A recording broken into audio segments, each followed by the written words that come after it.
La oveja negra, de Italo Calvino. Érase un país donde todos eran ladrones. Por la noche, cada uno de los habitantes salía con una ganzúa y una linterna sorda, para ir a saquear la casa de un vecino. Al regresar al alba, cargado, encontraba su casa desvalijada, y todos vivían en concordia y sin daño, porque uno robaba al otro, y este a otro, y así sucesivamente, hasta llegar al último que robaba al primero. En aquel país, el comercio solo se practicaba en forma de embrollo, tanto por parte del que vendía como del que compraba.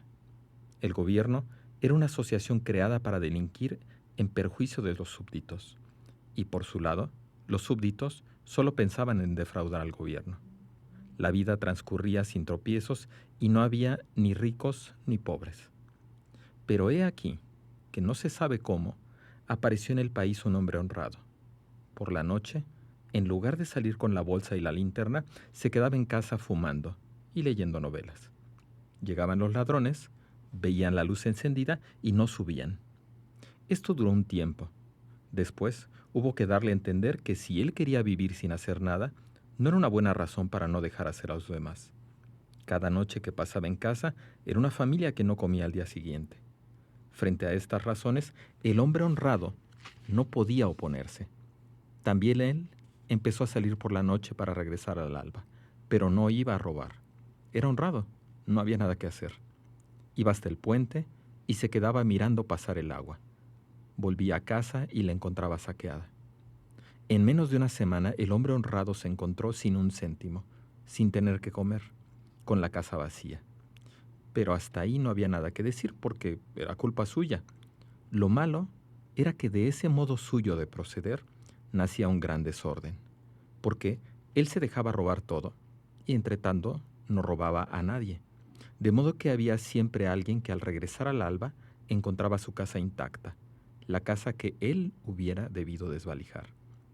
El hecho es que al cabo de un tiempo, los que no eran robados llegaron a ser más ricos que los otros y no quisieron seguir robando.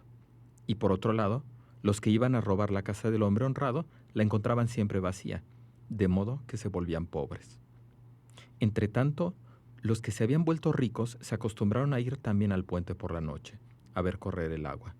Esto aumentó la confusión porque hubo muchos otros que se hicieron ricos y muchos otros que se volvieron pobres.